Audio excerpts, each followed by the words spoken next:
Hello and welcome to another exciting edition of Out There TV. Definitely not your evening news. Hello everybody, and thanks for joining us tonight. An incredible show coming up. First time guest is Dr. Hildegard Stanninger, is that correct? Yes, and she's talking about Morgellons. She's one of the foremost researchers on the syndrome. Dr. Hildegard Stanninger is a doctor of integrative medicine and one of the leading international scientists in the field of industrial toxicology. Wow, Dr. Stanninger is also one of a few scientists actively investigating what's become known as Morgellons syndrome, and joins us tonight with some incredible findings. Welcome, Dr. Stanninger. Thank you very much for having me on the show. Thanks for joining us. Wow, what research you've done. Now, this is a first time for most of our viewers, so tell us, what exactly is this Morgellons problem? The Morgellons problem is a syndrome, a disease that has specific things in common with all parties that are developing these symptoms. They have fibers that grow out of their body, and these fibers burn at 1,400 degrees or more, and they also have where it's either black, blue, or red, or even white fibers. They experience hair loss that is replaced by pseudo hair. They have fatigue and a number of what they call lesions, which has like a crust over it, or a pseudo skin, or some people call it a callus, where these fibers and other materials accumulate under the skin. Doctor, we're just showing some photographs as you're speaking, and this thing is hideous. It looks really alien on the human body.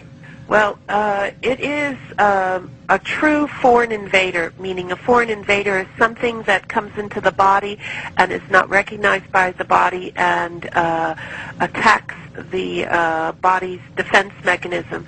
And in this case, the materials which were identified at the end of the study, which was under Project FM, we found that it was made of a polyester, two-part polyester compound with other organic compounds, and it basically was like two plastic straws within itself. Wow. With a silicone head.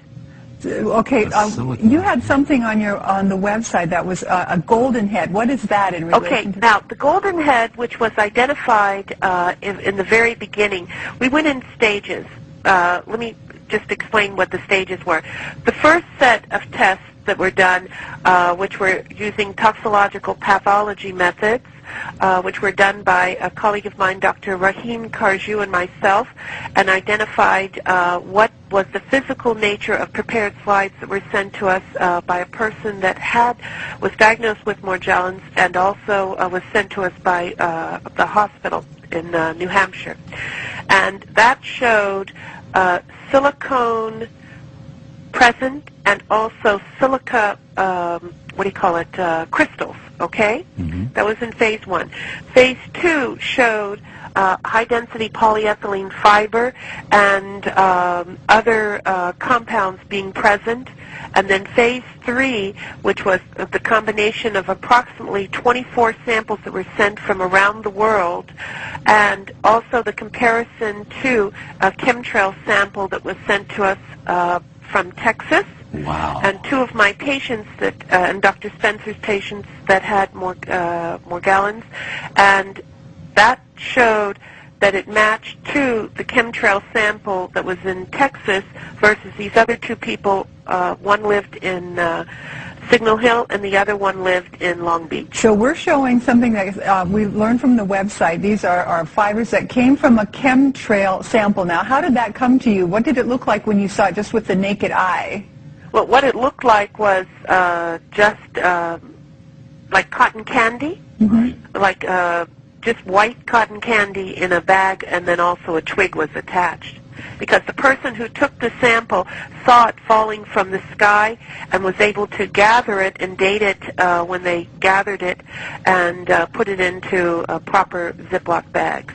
And then you had a patient, Lily, and we're showing something that showed on the website was a fiber from, I believe, her skin. And so the composition that we saw in that previous slide from the chemtrail is the same composition as this then? Yes, except it goes in stages. You'll see chemical analysis, which was done by scanning electron microscope, techniques which were done by Lambda Labs and MIT at Woodhull, through our other lab, Applied Consumer Services. The thing is, which is important, is that as this material ages, other compounds are shown, because these compounds that were shown as metals are transitional metals that make a battery. Thus, the compounds use the cells to make its own battery, where they have a silicone or a gel in between the cells that allow it to be like suffocated or held within. Each one of the patients that Dr. Spencer and I have seen, that if they take a hair, which we thought was real hair versus pseudo hair, where it doesn't have a core in it, because human hair has a core in it, they can put their finger next to it without even touching it, just like, say, maybe 2 or 3 millimeters away from the hair, and the hair will start spinning, meaning there's some kind of charge within their own body. Wow. And we have measured, we had a company that brought over a new machine, the ESC from Korea, and we did urine samples, and conductivity is very high in a human being if it's near 1. When they use a product called Excelospheres that's manufactured by Dearborn Technologies, they can get as high as a 3 conductivity, which is extremely high. Okay? Doctor, this is like, we need to take a commercial break. This is like something out of a 50s science fiction movie. Absolutely. Our guest is Dr. Hildegard Staninger, talking about Morgellons and chemtrails. We'll be right back.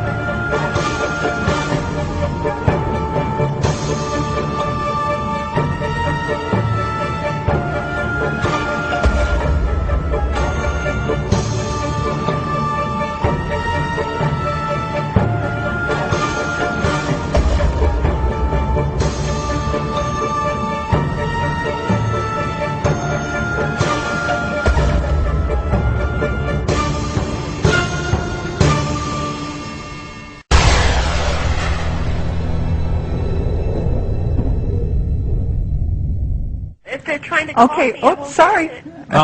We got somebody on the line there. Oh, okay. They were there. Hi, Doctor. Okay. Yeah, we were thinking that there's no one there because I didn't hear a commercial. Oh, yeah, just took a little bit of a break. Now, listen, when we left, there was we were talking about electrical conductivity, and let's go back a little bit and make sure we understand this. Right. These fibers, they are somehow electrically charged? No. They come in nanoparticles. We didn't even go there yet. Oh, okay. And those particles make up what they call an array, meaning they go in a straight line, and they connect. Mm-hmm. And you can see them on the early pictures, which were on, like, the silicone pictures. And they connect and make a fiber. Okay, I don't think we have a picture of that, but I'll try with the one here. Okay, but I'll review that. Yeah. Okay, what I was saying earlier in reference to transitional metals and the conductivity. Transitional metals are metals that make up charges, being iron, sulfur, etc., and phosphorus. But in these patients, they had high metals that were transitional, and what happens is there is a particle, which is called a nanoparticle, which connects together to make a nanoarray in some shape, usually in a straight line, and that makes into the fiber. And that was shown in earlier pictures that Dr. Carjou took, where you could see there was an association between the particles connecting together. Okay. Doctor, this may be a ridiculous question, but the chemical analysis of these fibers, is it earthly or is it extraterrestrial? No. What I found was earthly, meaning when these nanoparticles come into the body, and they could become as smart dust or straight particles, what happens is it has some kind of nanoparticle which is called a nano assembler, meaning it uses body materials to make its network of fibers.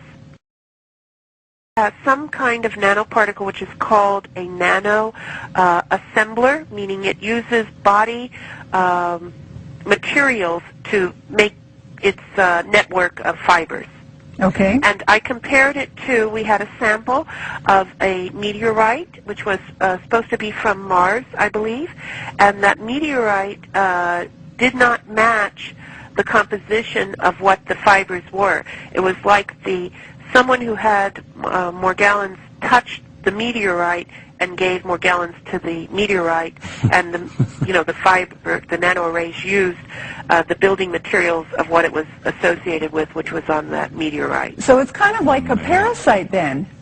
Well, it would be, if you want to call it a man-made parasite, but it has, we sent early samples and photographs to the Secretary and President of the American Society of Parasitology, and the Secretary wrote us back and said that, 1, it is not a parasite, 2, it is not eukaryotic cells, 3, it's not biological, and 4, it is man-made. And what's the truth? So it is man-made, but it's well, not a parasite. If you look at the results that were received from MIT and Lambda Labs, if you can imagine, I live in the Los Angeles area where there's a very famous Korean drink which is made out of boba, which is tapioca pudding, little round tapioca balls. Anyway, they have very large straws. If you put that straw with another straw inside of it, you have the 2-part polyester resin, and just put a silicone head, which is like a Tootsie Pop, on the head of it, and that's what you have. All of those fibers that were identified, which we called fibers, which when we did a scanning electron microscope and Raman test, which was micro Raman, which we tested between 1 and 20 nanometers, it showed that it was a 2-part polyester. All right. So that has to be created by man somehow. Well, it has to be because it all had uniform shape. Right. And it had uniform array, uniform pattern. Another thing that is new information, Dr. Carjou, who had a patient recently that was exposed to it and had like a fiber or something going on their cheek and then had it isolated. He isolated like a string, if you can imagine a straw, with pellets inside of it, which was polyester crystals, which are very much like liquid polyester crystals. That confirms the polyester that we found. But the thing is, Doctor, that these fibers are attaching themselves and then growing in human skin. What about the number? Let me go. They're growing in human skin, meaning they're coming out of the skin. I personally, from interviewing numerous people and also observing it, they have to make a crystal of silica or any of the other crystals go to a silicone or a gelatinous mass. It has to have a pH of 10 and 11, and a pH, the only 2 organs that have that is the intestinal tract and the kidneys. So that means that this material has to go inside the body and grow outward. Oh, man, that is really sci-fi. So what we're seeing on the outside, these individuals that have this, it is literally ripping through their skin and tissue, and that's what they feel. And if you put a piece of steel wool or just a little wood sliver or a sand spur in your skin, that bothers you until you get it out. So if you have this all under your skin, little granules, it's very annoying. Doctor, is that why many Morgellons victims report that they feel like there's little microscopic bugs crawling under their skin? One lady, Vera Gallagher in California, actually took a knife and tried to cut her skin open to remove what she thought were bugs under her skin. Right. I don't know that individual, but that would explain why many people do have this effect, because this material, this nano material, has an affinity for, once it comes out of those organ systems that have the high pH, which is alkaline, so it can make the gel, it goes to the peripheral nervous system, which is just underneath the skin. So it's on the baby nerves, so you're going to feel everything. Oh, those poor people. So now the other thing is these people, they have these real symptoms. They are scratching. Their skin looks... They're real symptoms. Let me interrupt you, Kate. Meaning, we have a questionnaire that Dr. Spencer and I use. There's 167 symptoms. And when we get a patient, they're lacking only 3 of those symptoms. But all of the patients that we've seen, they continually have basically all of the symptoms. And they are, if they go to someone else, though, these poor people, and many people who are going to be watching this tonight may have heard of this, or they may even have some kind of symptoms. They go to a regular GP. What happens to them? Well, a lot of them get misdiagnosed. A lot of them get thought of that it's all in their mind. Right. Some of the ones that had, I'm going to say, good response to the medical professional were ones that went to, like, occupational physicians early on that understood a chemical reaction. And the other thing is that a lot of them are getting treated, for parasites when they don't have parasites. And sometimes these medications work with the individual or appear to be working is because these medications are made up of high metals with charges, valence charges, that interact with those transitional metals. Oh, so it stops the process. It appears like it's gone or appears like it's working, but it still comes back because no one has stopped the, as I call it, the assembler, wherever it set up camp and making this continually happen. When you say assembler, that sounds like a robot or something. It's a good place to take a break. The correct term in the literature is called Nanorobots. Perfect. We're going to leave that as we go into a commercial break, and when we come back, we'll ask you to explain that to our viewers. Hang on, everybody. Dr. Hildy will be right back.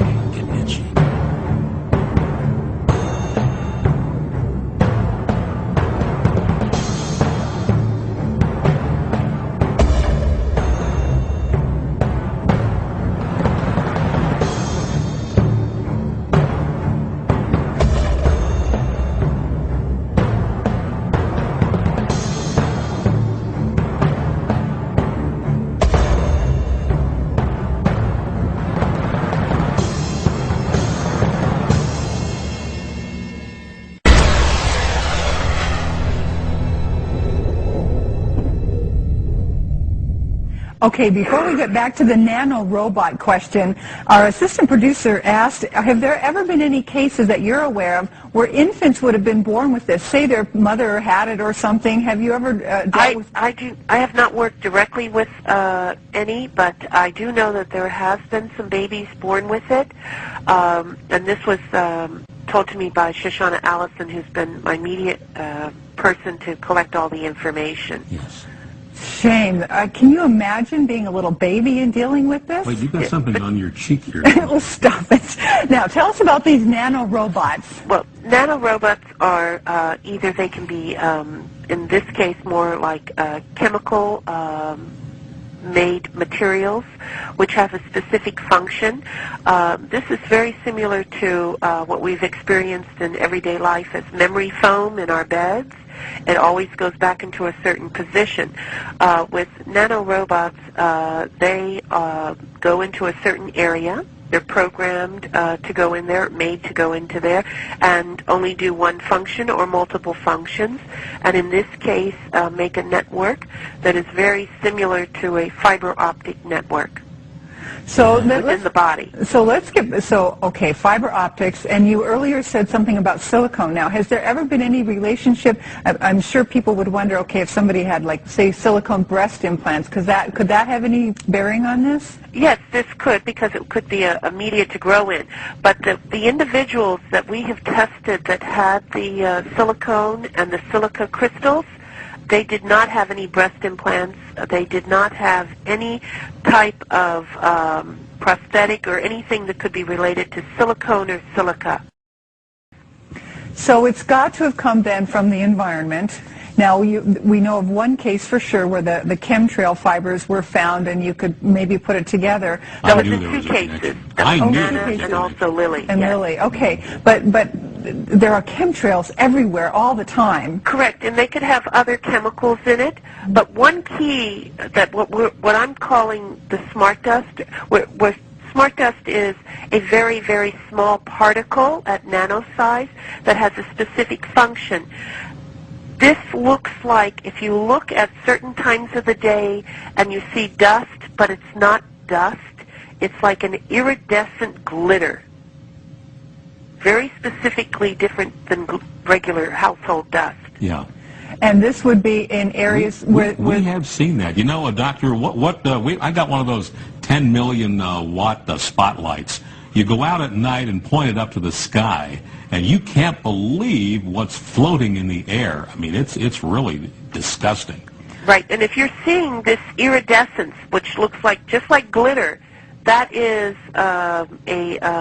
engineered dust or smart dust type material versus regular household dust, or that does not reflect back. So here comes the conspiracy theory. If Morgellons is related to chemtrails and it's coming out of the spray from airplanes, is there some grand plan to get this stuff into human beings? Well, I don't know if it was a plan or anything, but I will say that all of us have been exposed, all animals, all life forms on this planet.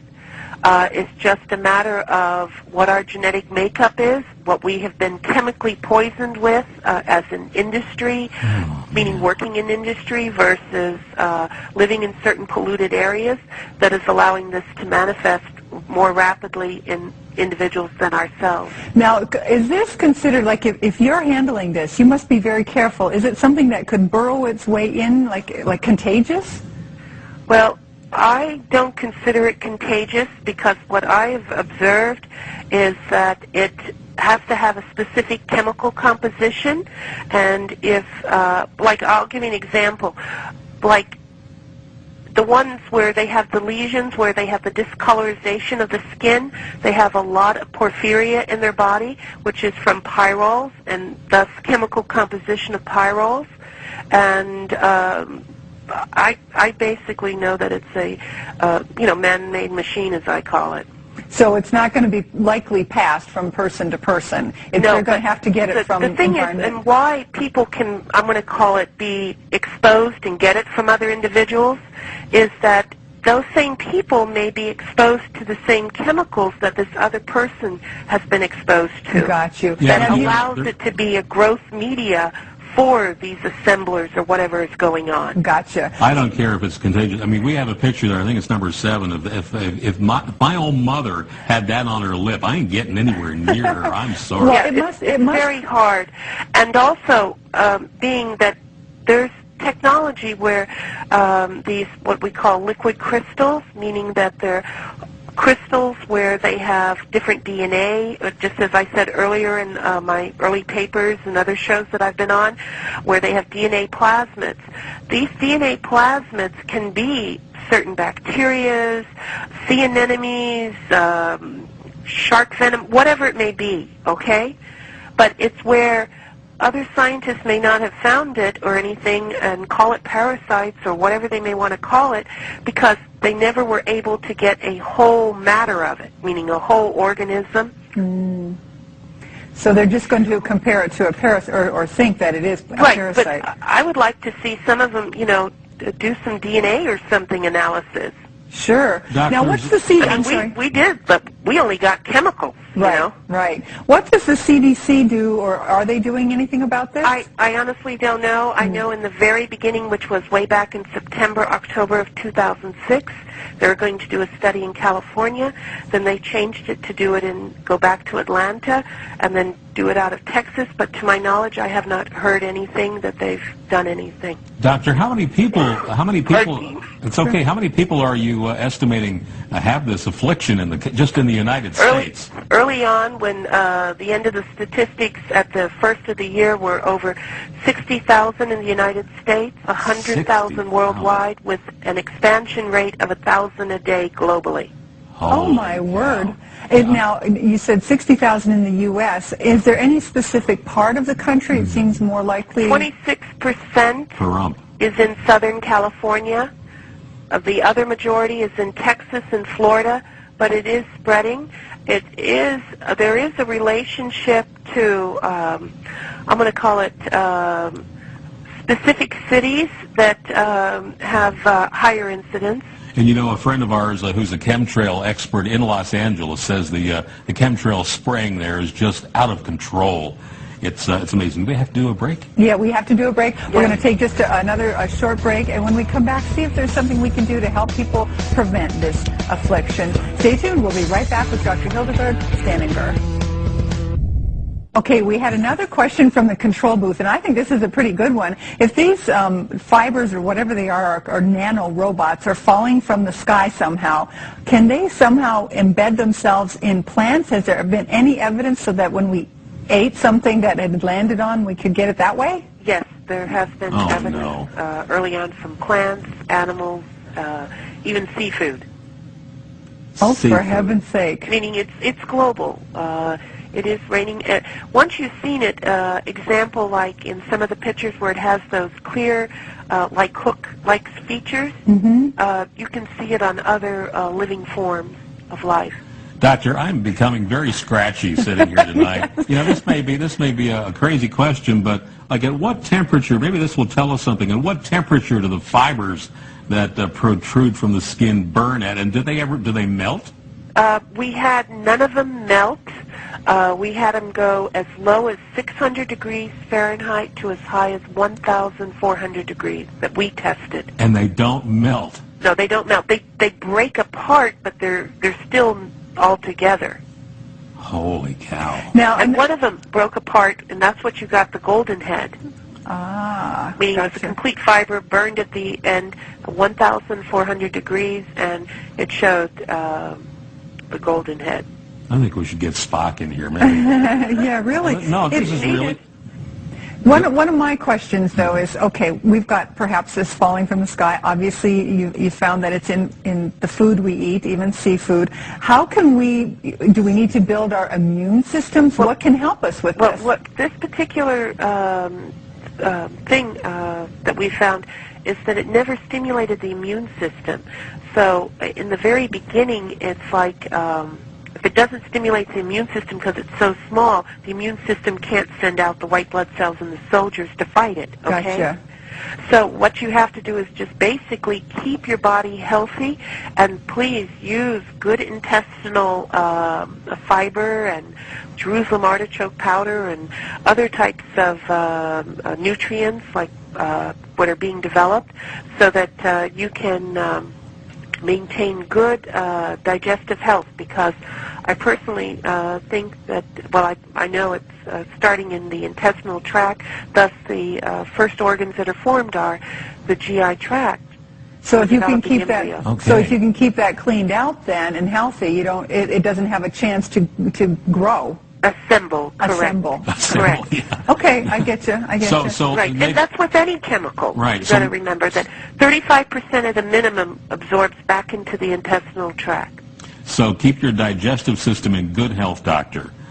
Maybe some colon cleanse or yogurt, live cultural yogurt will help. Correct. Right. We'll be running out of Hemp time. oil, Right. the new hemp fibers, Perfect. Doctor, we need to say goodnight to you. Thank you. Thank you very much for having me on. What Good an night. incredible bunch of When you get news, will you please let us know and we'll get you back on the show? Yes, because we are working on countermeasures, and there is hope definitely out there. Okay? Thank you. Thank Good you night. very much. Good night. Bye-bye. Well, if that doesn't creep you out, I don't know what will. Unbelievable. I knew there was a connection between chemtrails and this Morgellons, and finally, a leading environmental toxicologist has proven it. Good night, everybody, and remember, the truth is out there. The death dumps, otherwise known as chemical trails, are being dropped and sprayed throughout the United States, in England, Scotland, Ireland, Northern Europe, and I have personally seen them not only in the United States but in Mexico and Canada. Birds are dying around the world. Fish are dying by the hundreds of thousands around the world. This is genocide. This is poison. This is murder by the United Nations. This element within our society that's doing this must be stopped. I happen to know of 2 of the locations where the airplanes are that dump this crap on us. 4 of the planes are out of the Air National Guard, Lincoln, Nebraska, and the other planes are out of Fort Still, Oklahoma.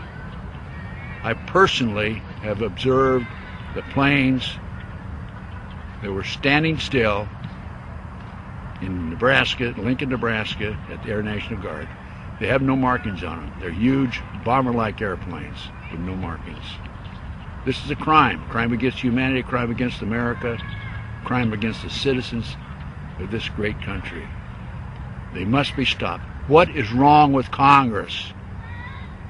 This has an effect on their population and their people and their friends and their relatives and themselves. What's wrong with them? What's wrong with the pilots who are flying these airplanes? They're dumping this crap, this poison, on their own families. Somebody has to do something about it. Somebody in Congress has to step forward and stop it now. Thank you. I'm Ted Gunderson.